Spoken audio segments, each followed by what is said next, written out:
Hi dears, good morning. നമുക്കിന്ന് എല്ലാവർക്കും ഇഷ്ടപ്പെടുന്ന ഒരു റെസിപ്പി ഉണ്ടാക്കിയല്ലോ. ചോറിൻ്റെ കൂടെ നല്ലൊരു കോമ്പിനേഷനാണ്. ചോറിൻ്റെ കൂടെ മാത്രമല്ല കേട്ടോ, അപ്പത്തിൻ്റെ കൂടെ, ഇടിയപ്പത്തിൻ്റെ കൂടെ, ചപ്പാത്തിയുടെ കൂടെ, പത്തിരിയുടെ കൂടെ ഒക്കെ കഴിക്കാം. പക്ഷേ ഏറ്റവും നല്ല കോമ്പിനേഷൻ ചോറിൻ്റെ കൂടെയാണ് കേട്ടോ. എനിക്കിഷ്ടം ചോറിൻ്റെ കൂടെയാണ്. അതുകൊണ്ടാണ് ഞാൻ ഏറ്റവും നല്ല കോമ്പിനേഷൻ ചോറിൻ്റെ കൂടെയാണെന്ന് പറഞ്ഞത്. വേറെ ഒന്നല്ല, നമ്മുടെ ഞണ്ട് റോസ്റ്റാണ്. അപ്പോൾ എങ്ങനെയാണ് എൻ്റെ രീതിയിൽ ഞണ്ട് റോസ്റ്റ് ഉണ്ടാക്കുന്നതെന്ന് നമുക്കൊന്ന് നോക്കാം. നമുക്ക് നമ്മുടെ ഇൻഗ്രീഡിയൻസ് നോക്കാം. മെയിൻ ഇൻഗ്രീഡിയൻറ്റ് ഞാനിങ്ങനെ അടച്ചു വെച്ചിരിക്കുകയാണ് കേട്ടോ. എന്താണെന്ന് വെച്ചാൽ നല്ല ജീവനുള്ള ഞണ്ടാണ്, ചാടിപ്പോവാനുള്ള സാധ്യത കൂടുതലാണ്. ജീവനുള്ള ഞണ്ട് കെട്ടി വെച്ചിരിക്കുകയാണ്. ഇത് നിങ്ങൾ ജീവനുള്ള ഞണ്ടാണ് വാങ്ങിക്കുന്നതെങ്കിൽ ചട്ടിയിൽ ഇതുപോലെ അടച്ചു വെച്ചോളൂ, ഇല്ലെങ്കിൽ ചാടിപ്പോവും. കെട്ടഴിക്കരുത്. കെട്ടഴിച്ചിട്ടുണ്ടെങ്കിൽ ഞണ്ടിനെ പിടിച്ചെടുക്കാൻ നമ്മൾ വീട് മുഴുവൻ ഓടി നടക്കേണ്ടി വരും. അപ്പോൾ 1 കിലോ ഞണ്ടാണ് എടുത്തിട്ടുള്ളത്. അതിലേക്ക് 4 പച്ചമുളക്, ഒരു ചെറിയ പീസ് ഇഞ്ചി, ഒരുപാട് ഇഞ്ചി വേണ്ട കേട്ടോ, ഒരു ചെറിയ പീസ് ഇഞ്ചി, ഒരു ബൗള് നിറയെ ഉള്ളി, അതായത് ഒരു 75 ഗ്രാം വരെ ഉള്ളി ഉണ്ടാവും. ഉള്ളി തന്നെ എടുക്കുക, സവോള എടുക്കരുത്. സവോള എടുത്തിട്ടുണ്ടെങ്കിൽ ടേസ്റ്റ് മാറിപ്പോവും. അപ്പോൾ ആദ്യം നമുക്ക് ഞണ്ടൊന്ന് വേവിക്കണം. വേവിച്ചിട്ട് വേണം നമുക്ക് ഞണ്ടിനെ ഒന്ന് ക്ലീൻ ചെയ്തെടുക്കാൻ. എന്താണെന്ന് വെച്ചാൽ ഞണ്ട് ജീവനുള്ളതാണെങ്കിൽ ഇറുക്കും, ജീവനില്ലാത്ത ഞണ്ടാണെങ്കിൽ നമുക്ക് ക്ലീൻ ചെയ്തെടുക്കാൻ എളുപ്പമാണ്. നേരെ കാല കൊടിച്ചെടുത്തിട്ട് കഴുകി വൃത്തിയാക്കിയതിന് ശേഷം നമുക്ക് ക്ലീൻ ചെയ്തെടുക്കാം. പക്ഷെ ജീവനുള്ള ഞണ്ടാണെങ്കിൽ നമുക്ക് ക്ലീൻ ചെയ്തെടുക്കാൻ പറ്റില്ല. അതിന്റെ കാര്യങ്ങൾ എന്തൊക്കെയാണെന്ന് ഞാൻ പതുക്കെ പറയാം. ഞാനിപ്പോൾ തന്നെ പറയാം. എന്താണെന്ന് വെച്ച് കഴിഞ്ഞാൽ നീത ഒരു തവണ ഇതുപോലെ ഞണ്ടിനെ ക്ലീൻ ആക്കാൻ വേണ്ടിയിട്ട് കെട്ടഴിച്ച്, അപ്പോൾ താഴത്തെ ഫ്ലോറിലായിരുന്നു കെട്ടഴിച്ചിട്ട് ആ ഞണ്ടിൻ്റെ ആ കാല് കൊണ്ടിട്ട് ഇറുക്കണ കാലുകൊണ്ട് നീതയുടെ തള്ള വിരലിൽ ഇറുക്കി പിടിച്ചേക്ക്, ഇറുക്കി പിടിച്ചിട്ട് വിടണില്ല.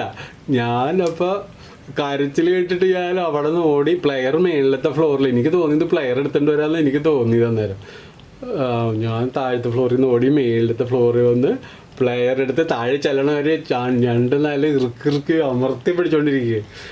പക്ഷെ പ്ലെയർ ഇട്ട് പിടിച്ചിട്ടും വിട്ടു. എന്നിട്ട് എന്ത് ചെയ്തിട്ട് പിടിച്ച് അച്ഛൻ കത്തിയെടുത്ത് വെട്ടി ഇതിന്റെ ഈ വലിയ കാലില്ലേ, ഈ കാല് കൊണ്ട് ഇറുക്കി പിടിക്കും. അതിന്റെ ഇതിങ്ങനെ 2 സാധനം ഉണ്ട്. കാലിന്റെ പ്ലെയർ ഇട്ട് പിടിക്കുന്നതിനേക്കാളും നല്ല സ്ട്രോങ് ആയിട്ടുള്ള ഒരു ഇങ്ങനെ അങ്ങോട്ട് കുഴിഞ്ഞു പോയി, നഖം കുഴിഞ്ഞു പോയി.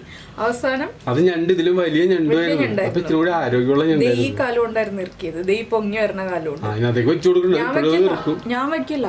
അവസാനം എനിക്കിതറിയില്ലായിരുന്നു. ഞാൻ എപ്പോഴും ജീവനുള്ള ഞണ്ടാണ് ക്ലീൻ ചെയ്തെടുക്കാറുള്ളത്. ജീവനുള്ള ഞണ്ടിനെ വേവിച്ചിട്ട് വേണം ക്ലീൻ ചെയ്യാൻ എനിക്കറിയില്ലായിരുന്നു. ഇത് ചെയ്തിട്ടൊരു 8-9 വർഷമായിട്ടുണ്ട്, വീട്ടിൽ വന്നതിന് ശേഷമാണ്. അപ്പോൾ എനിക്ക് ഗുഡ് വില്ല് മനു ആണ് എൻ്റെ അടുത്ത് വെച്ചത്. കയ്യിലെന്തോ വെച്ചെന്ന് ചോദിച്ചു. ഞാൻ പറഞ്ഞു എൻ്റെ കയ്യിൽ ഞണ്ട് ഇറക്കിയതാണെന്ന് പറഞ്ഞു. അപ്പോൾ എൻ്റെ അടുത്തുണ്ട്, ചേച്ചി ഇനി ഒരിക്കലും ഇങ്ങനെ ചെയ്യരുത്, ആവി കയറ്റിയിട്ട് മാത്രം ഞണ്ടിനെ ആവി കയറ്റി ഞണ്ട് കുക്കായതിന് ശേഷം മാത്രമേ ഞണ്ടിനെ ക്ലീൻ ചെയ്യാൻ എടുക്കാൻ പാടുള്ളൂ, ജീവനുള്ള ഞണ്ടിന്. അല്ലെങ്കിൽ ഞണ്ട് ഇറക്കും. മനുവിൻ്റെ അമ്മയെ ഞണ്ട് ഇറക്കിയതാണെന്ന് പറഞ്ഞു. അതിനുശേഷം ഇതുവരെ ഞാൻ പിന്നെ ജീവനുള്ള ഞണ്ടിനെ കൈകാര്യം ചെയ്തിട്ടില്ല കേട്ടോ. എനിക്ക് പേടി. അതുകൊണ്ടാണ് ഞണ്ട് കെട്ടഴിക്കാതെ വെച്ചിരിക്കുന്നത്. നമ്മളിപ്പോൾ ഇത് ഇങ്ങനെ തന്നെ ആവി കയറ്റി എടുക്കും. ഈ വള്ളിയൊക്കെ നമ്മളൊന്ന് ആവി വരുമ്പോൾ കട്ട് ചെയ്തെടുക്കും. അതിനുശേഷം അതിനുശേഷം നമ്മൾ കട്ട് ചെയ്ത് കഴിഞ്ഞിട്ട് ക്ലീൻ ചെയ്യണത് കാണിക്കാം. അപ്പോൾ ഞാനൊന്ന് ആവി കയറ്റിയെടുക്കട്ടെ കേട്ടോ. അപ്പോൾ നമ്മുടെ ഞണ്ടൊക്കെ ഒന്ന് കുക്കായി വന്നിട്ടുണ്ട് കണ്ടോ. കംപ്ലീറ്റ് ജീവൻ പോയിട്ടില്ല. ഞാൻ ഫ്ലെയിം ഓഫ് ചെയ്തു. അപ്പോൾ വെള്ളം ഒഴിച്ചിട്ടല്ല കേട്ടോ നമ്മൾ ആവി കയറ്റുന്നത്. ഞാൻ അങ്ങനെ തന്നെ വെച്ചിട്ട് ആവി കയറ്റി ഇടയ്ക്കൊരു 1/4 കപ്പോളം വെള്ളം 2-3 പ്രാവശ്യമായിട്ട് ഒഴിച്ചു കൊടുത്തു. എന്താണെന്ന് വെച്ചാൽ ചട്ടി പൊട്ടരുതല്ലോ, ഞണ്ടിൽ നിന്ന് വെള്ളം ഇറങ്ങി വരും. ഇനി നമുക്കിതൊന്ന് ചെറുതായിട്ട് ചൂട് മാറി കഴിയുമ്പോൾ ക്ലീൻ ചെയ്തെടുക്കാം. ആദ്യം ഈ 2 കാലുകളുണ്ടല്ലോ, ഈ വലിയ കാലുകൾ മാത്രം നമ്മൾ ഒടിച്ചെടുക്കുക. ബാക്കിയുള്ള കാലുകളൊക്കെ നമ്മൾ കളയൂട്ടോ. ഞാൻ ചെയ്യുന്ന രീതിയാണ്. ഈ ചെറിയ കാലുകളൊന്നും എടുക്കില്ല, ഇതൊന്നും എടുക്കില്ല. ഈ വലിയ കാലുകൾ മാത്രം എടുക്കുള്ളൂ. അതൊന്ന് പൊട്ടിച്ചെടുക്കണം, കഴുകി ക്ലീൻ ആക്കിയിട്ട്. പിന്നെ ബാക്കിയുള്ള കാര്യങ്ങളൊക്കെ എന്തൊക്കെയാണ് ആഡ് ചെയ്യേണ്ടതെന്ന് പറയാം. അപ്പോൾ നമുക്ക് ഇതിൻ്റെ മസാല റെഡിയാക്കി എടുക്കാം. അപ്പോൾ നമ്മുടെ മസാലയ്ക്ക് വേണ്ട കാര്യങ്ങൾ എന്തൊക്കെയാണെന്ന് വെച്ചാൽ നമ്മൾ ആദ്യം എടുക്കുന്നത് ഒരു 1-1.5 ടീസ്പൂൺ, നമ്മുടെ എരിവ് അനുസരിച്ച്. ഞാനിപ്പോൾ 1.5 ടീസ്പൂണാണ് എടുക്കുന്നത്. മുഴുവൻ കുരുമുളക് ഇട്ടോ, മുഴുവൻ കുരുമുളക് തന്നെ എടുക്കുക. ഞണ്ടിന് എപ്പോഴും ചെറിയ മധുരം ഉള്ളതുകൊണ്ട് മുഴുവൻ കുരുമുളക് ചേർത്താലാണ് ടേസ്റ്റ് ഉണ്ടാവുക. ഈ കുരുമുളക് ഒന്ന് തരുതരിപ്പായി പൊടിച്ചെടുക്കുക, നന്നായിട്ട് പൊടിയരുത്. ഇതാ നമ്മളിപ്പോൾ കുരുമുളക് ഇതുപോലെ പൊടിച്ചെടുത്തിട്ടുണ്ട്. ഇനി ഇതിലേക്ക് നമ്മൾ എടുത്തു വെച്ചിരിക്കുന്ന ഇഞ്ചി ചെറിയ പീസുകളായിട്ടൊന്ന് കട്ട് ചെയ്തിട്ട് കൊടുക്കാം. വേഗം തന്നെ ഒന്ന് ചതഞ്ഞ് കിട്ടാനാണ്. അരഞ്ഞു പോകരുത് കേട്ടോ, ഇതൊന്നും അരഞ്ഞു പോകരുത്.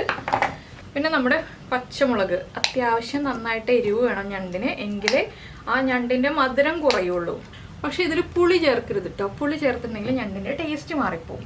ഇനി ഈ പച്ചമുളകിൻ്റെയും ഇഞ്ചിയുടെയും കുരുമുളകിൻ്റെയും കൂടെ നമ്മൾ എടുത്തു വെച്ചിരിക്കുന്ന ഉള്ളിയും കൂടി ചേർത്ത് കൊടുക്കാം. ഷാപ്പിലെ ഞണ്ട് കറി അടിപൊളിയാണെന്ന് പറഞ്ഞു കേട്ടോണ്ട് ഞങ്ങള് നീതി, ഞാനും കിച്ചൂസും പിന്നെ വേറെ ആരുണ്ടായിരുന്നു നമ്മളോട്,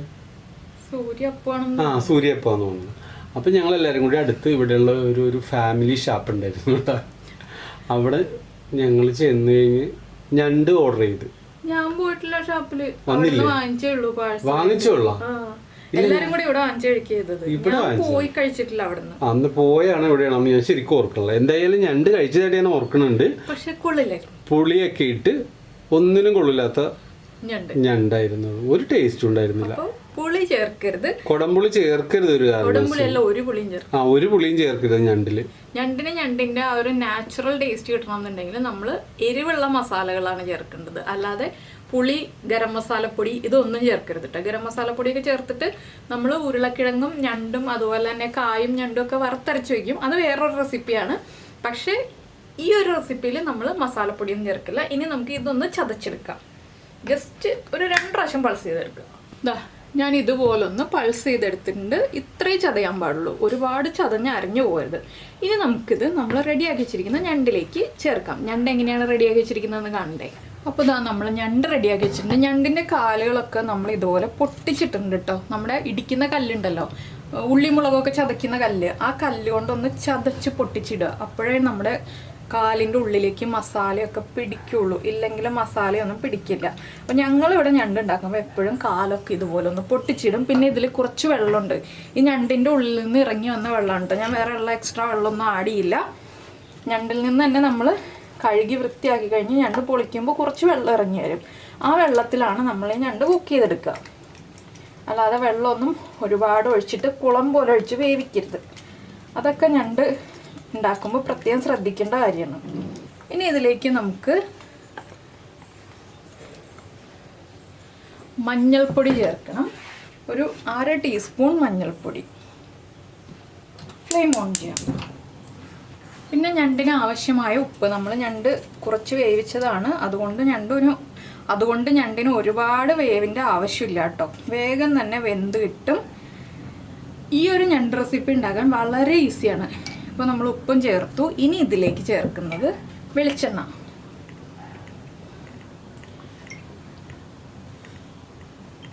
പിന്നെ പണ്ടുള്ള ആൾക്കാർ പറയും ഞണ്ട് കറി ഉണ്ടെങ്കിൽ 2 കറി വേണ്ട ചോറുണ്ണാൻ എന്നൊക്കെ പറയും. അത് കറക്റ്റാണ് കേട്ടോ. ഒരുപാട് കറികളൊന്നും വേണ്ട, ഞണ്ട് മാത്രം മതി നമുക്ക് ചോറുണ്ണാൻ. ഞാനൊരു 1/4 ടീസ്പൂൺ മുതൽ 1/2 ടീസ്പൂൺ കാശ്മീരി ചില്ലി പൗഡർ ചേർത്തിട്ടുണ്ട് കേട്ടോ, ഒരു കളറിന് വേണ്ടി മാത്രം. ഞണ്ട് കറി ഉണ്ടെങ്കിൽ പിന്നെ ഇതിന് വേറെ കറി. അതാണല്ലോ പറഞ്ഞത് ഞണ്ട് കറി വേണ്ടെന്ന് പണ്ടുള്ള. ഞണ്ടിന്റെ ലാസ്റ്റുള്ള കുറച്ച് ഗ്രേവി ഉണ്ട്. ഒരു നേരം ചട്ടി മതി ശരിക്കും. ഒരു നേരത്തെ ചോറ് സുഖമായിട്ട് കഴിക്കാം. ഞണ്ടിന്റെ ചട്ടി ഉണ്ടെങ്കിൽ ചോറുണ്ടാകും നമുക്ക്. ഇനി നമുക്ക് ഇതെല്ലാം ചേർത്തൊന്ന് ഇളക്കി മിക്സ് ചെയ്യാം. ഇതിലേക്ക് കറിവേപ്പില ചേർക്കില്ല. ചില കാര്യങ്ങളൊന്നും ചേർക്കാതെയാണ് നമ്മൾ ഞണ്ടുണ്ടാക്കുക. കടുക് ചേർക്കണ്ട, കറിവേപ്പില ചേർക്കണ്ട, ഇതെല്ലാം ചേർത്തൊന്ന് മിക്സ് ചെയ്യുക. പിന്നെ ഇത് നല്ല പൊന്നുള്ള ഞണ്ടായിരുന്നു കേട്ടോ. ആ ഓറഞ്ച് കളറിലെ ഇതില്ലേ ഞണ്ടിൻ്റെ ഉള്ളിൽ, അതാണ് പൊന്നെന്ന് ഇവിടെയൊക്കെ പറയുക. എല്ലാ നാട്ടിലും തന്നെയാണ് പറയണതെന്ന് എനിക്കറിയില്ല. ഈ മസാലകളെല്ലാം കൂടി, മല്ലിപ്പൊടി ചേർക്കരുത്. മല്ലിപ്പൊടിയൊക്കെ ചേർത്തിട്ടുണ്ടാക്കുന്നത് ഞാൻ പറഞ്ഞില്ലേ, ഉരുളക്കിഴങ്ങോ അല്ലെങ്കിൽ നമ്മുടെ നേന്ത്രക്കായൊക്കെ ചേർത്ത് വറുത്തരച്ച് വയ്ക്കുന്ന ഞണ്ടിലാണ് മല്ലിപ്പൊടിയൊക്കെ ചേർക്കുന്നത്. ഈ റെസിപ്പിയിൽ മല്ലിപ്പൊടിയൊന്നും ചേർക്കില്ല. മുളക് പൊടി പോലും ഓപ്ഷനിലാണ്. ഞാൻ ജസ്റ്റ് ഒരു കളറിന് വേണ്ടി ചേർത്തുന്നേ ഉള്ളൂ. മുളക് പൊടിയും ചേർക്കേണ്ട, നമ്മുടെ കുരുമുളകിൻ്റെയും ആ പച്ചമുളകിൻ്റെ എരിവ് മാത്രം മതി. ഇനി ഇതിപ്പോൾ ഒന്ന് ചെറുതായിട്ട് മിക്സ് ആയിട്ടുണ്ട്. അടച്ചു വെച്ച് വേവിച്ചെടുക്കാം. ഞണ്ടിൻ്റെ ആ ഒരു ചെറിയ മധുരവും അതുപോലെ തന്നെ നല്ല കുരുമുളകിൻ്റെ എരിവും ഒക്കെ ചേർന്ന് ഒന്ന് പിടിച്ചു വരട്ടെ. ഞണ്ടിലേക്ക് ആ എരിവൊക്കെ ഒന്ന് പിടിച്ചു വന്നു കഴിയുമ്പോൾ കറക്റ്റാവും. അപ്പോൾ വെളിച്ചെണ്ണ കുറച്ചുകൂടി വേണം കേട്ടോ. ഇപ്പോൾ ഞാൻ കുറച്ച് വെളിച്ചെണ്ണ ചേർത്തിട്ടുള്ളൂ, ഇനി കുറച്ചുകൂടി വെളിച്ചെണ്ണ വേണം. ഇതൊന്ന് തിളച്ച് കുക്കാവട്ടെ. ഇപ്പോൾ ഇതാ നമ്മുടെ ഞണ്ടിലുണ്ടായിരുന്ന ഗ്രേവിയൊക്കെ വറ്റി വന്നിട്ടുണ്ട് കേട്ടോ. ഞാൻ ആദ്യം ഹൈ ഫ്ലെയിമിൽ അടച്ചു വെച്ചു. ഇനി നമ്മൾ മീഡിയം ഫ്ലെയിമിൽ വെച്ചിട്ട് ഇടയ്ക്ക് കുറച്ചായിട്ട് വെളിച്ചെണ്ണ ഒഴിച്ചു കൊടുത്ത് ഒന്ന് വരട്ടിയെടുക്കുക. അപ്പോഴാണ് കറക്റ്റ് ടേസ്റ്റ് ആവുക. ഈ സമയത്ത് നിങ്ങൾ ഉപ്പൊക്കെ ചെക്ക് ചെയ്യുക. ഉപ്പ് കുറവാണെങ്കിൽ ഉപ്പ് ചേർത്ത് കൊടുക്കുക. ഞാനിനി വെളിച്ചെണ്ണ ഒഴിച്ചു കൊടുക്കുകയാണ്. നമ്മൾ ആ കാലൊക്കെ പൊട്ടിച്ചിട്ടത് കൊണ്ടാണ് ഞണ്ടിൻ്റെ ആ ഒരു മീറ്റൊക്കെ പുറത്തേക്ക് വരുന്നത്. അപ്പോൾ നമുക്കിനി വീണ്ടും ഇളക്കി കൊടുത്ത് തുറന്ന് വെച്ച് കുക്ക് ചെയ്യാം. ഇനി അടച്ചു വെക്കണ്ട കേട്ടോ, തുറന്ന് വെച്ചിട്ട് തന്നെ കുക്ക് ചെയ്തെടുക്കാം. ഇനി ഞാനൊന്ന് ഉപ്പൊക്കെ ചെക്ക് ചെയ്യട്ടെ. ഉപ്പ് കുറവാണെങ്കിൽ ഉപ്പ് ചേർത്ത് കൊടുക്കണം. ചോറ് ഇവിടെ കുക്കായി കഴിഞ്ഞിട്ടുണ്ട്. ഇനി അതൊന്ന് തിളപ്പിച്ചിട്ട് കുറച്ച് വെള്ളം ഒഴിച്ചൊന്ന് വാർത്തെടുത്താൽ മതി. ഞാൻ കുക്കറിലാണ് കേട്ടോ ഇന്ന് ചോറ് വെച്ചിരിക്കുന്നത്. അപ്പോൾ നമ്മുടെ ഞണ്ടിൻ്റെ ഉപ്പൊക്കെ ചെക്ക് ചെയ്യട്ടെ. അതിനുശേഷം ബാക്കിയുള്ള കാര്യങ്ങൾ പറയാം. മൺചട്ടി ആകുമ്പോൾ ഇടയ്ക്ക് ഇളക്കി കൊടുത്തില്ലെങ്കിൽ ചട്ടിയിൽ പിടിക്കും കേട്ടോ.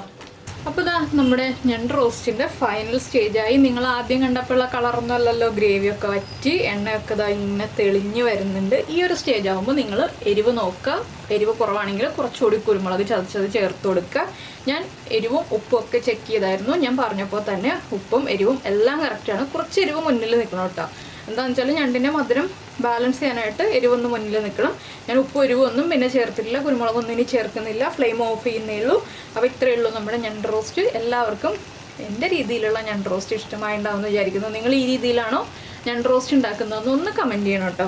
പിന്നെ ഇടയ്ക്കിടയ്ക്ക് ഇളക്കി കൊടുക്കണം എന്ന് മാത്രമുള്ള മൺചട്ടിയിൽ വെക്കുമ്പോൾ. പക്ഷേ മൺചട്ടിയിൽ വെക്കുന്നതാണ് ടേസ്റ്റ് കൂടുതൽ.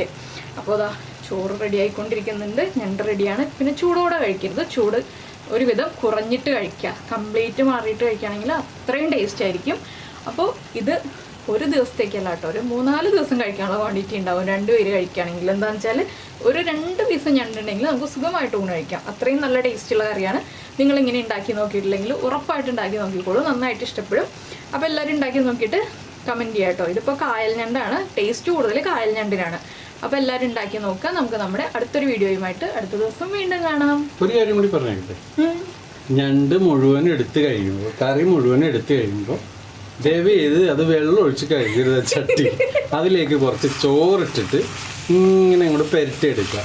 എന്നിട്ട് ആരും കാണാതെ ചട്ടിയിലിട്ട് പെരട്ടിനൊക്കെ ആരെങ്കിലും കണ്ടാൽ നാണക്കേടാണ്, ആരും കാണാതെ.